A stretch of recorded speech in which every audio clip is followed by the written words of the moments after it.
Сәлеметсіздер ме, құрметті оқушылар? Мен Тәтебекова Айнұр Анарбековна, Абай атындағы Шағын орталық орта мектебінің қазақ тілі мен әдебиеті пәні мұғалімі. Қазақ әдебиеті 6 сынып. Сабақтың тақырыбы Ерлан Жүніс, менің атым тәуелсіздік өлеңі. Оқу мақсаты: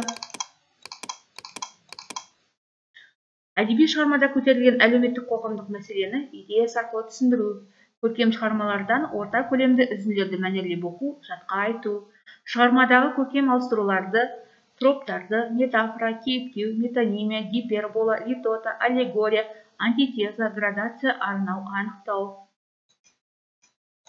Бағалау критерийлері: өлеңнің тақырыбы мен идеясын анықтай алады, үзіндіні жатқа айта алады, шығармадағы көркемдегіш құралдардың қолданысын талдай алады. Ең алдымен балалар мозаика әдісі арқылы топқа бөлінеміз. Бірінші топ ерлік, екінші топ елдік, үшіншісі топ тәуелсіздік. Сабағымызды миға шабуыл әдісімен бастаймыз. Картада не белгіленген? Қазақстан қандай мемлекет? Тәуелсіздік дегенді қалай түсінесіңдер? Қазақстан Республикасы қай жылы тәуелсіздігін жария етті?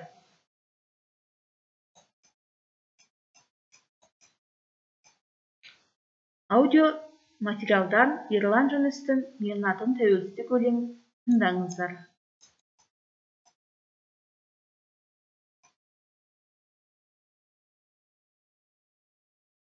Бірінші тапсырма: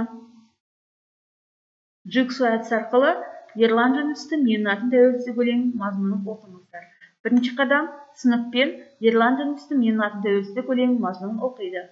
Екінші қадам: топтағы 4 оқушының әрқайсысының қабілетіне қарай мына тапсырмалар бөлініп беріледі. Өлеңнің мазмұны мен идеясын айтыңдар. Өлеңдегі тәуелсіздікті айқындайтын тіркестер қайсы деп ойлайсыңдар? Автор тәуелсіздікті қалай сипаттаған? Өлеңдегі қандай жолдар ерекше әсер етті? Неліктен? Үшінші қадам: бірдей тапсырма алған оқушылар бір топқа жиналады. Өздерінің тапсырмалары туралы ізденеді, бірігіп талқылайды. Төртінші қадам: оқушылар бастапқы топтарына қайта жиналады. Топтағы әр оқушы өздеріне түскен тапсырманы топ ішінде түсіндіреді, талдап айтады. Дескрипторларына назар аударыңыздар.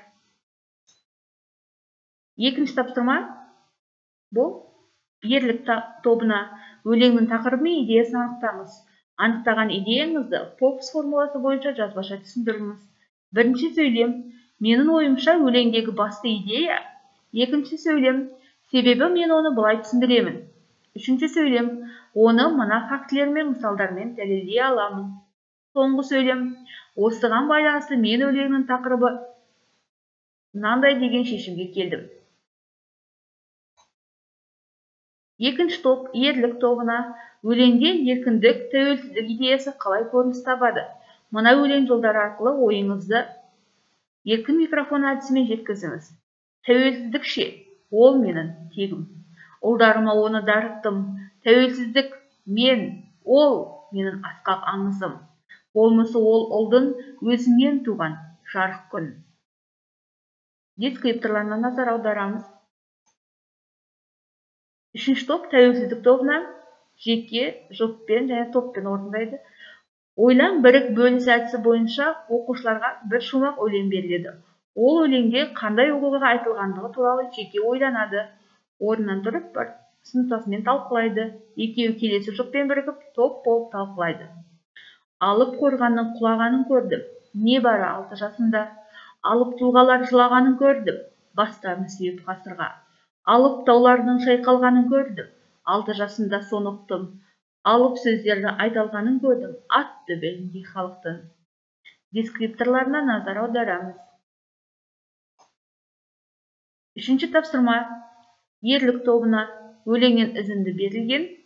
Үзіндідегі қарамен берілген сөздер көркемдегіш құралдың қай түріне жатады? Неліктен көркемдегіш құралға жатады? Алып қорғанның құлағанын көрдім. Небәрі 6 жасында. Алып тұлғалар жылағанын көрдім. Бастарын сүйеп ғасырға. Алып таулардың шайқалғанын көрдім. 6 жасында соны ұқтым. Осындағы алып қорған, алып тұлғалар, алып таулар деген сөздер қандай көркемдегіш құралға жатады? Екінші топ елдік тобына Ерлан Жүністің «Менің атым тәуелсіздік» өлеңін оқи отырып, төмендегі кестені толтырыңыздар. Троп пен фигураның түрлері: символ, синекдоха, метафора. Қайталау түрлері: эпифора, анафора, аллитерация, ассонанс. Осы көркемдегіш құралдардың қолдану ерекшелігін оқушылар кесте бойынша жазып көрсетеміз. Үшінші топ, тәуелсіз тобына. Екі шындық бір жалған әдісі арқылы өлең жолдарындағы көркемдегіш тәсілдерді анықтаңыз. Өлең жолдарын құрылысына талдау жасаңыз. Алып мүсіндер қирағанын көрдім. Эпитет. Сылаған жаудай жебеден. Ассонанс. Алып саналар жиналарын көрдім. Тұрғызу үшін жаңа әлем. Эпитет.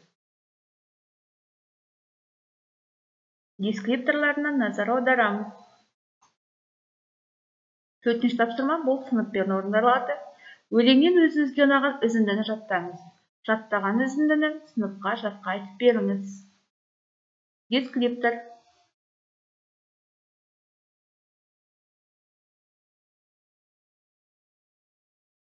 Оқушыларға қалыптасушы бағалау ретінде жүргізіледі.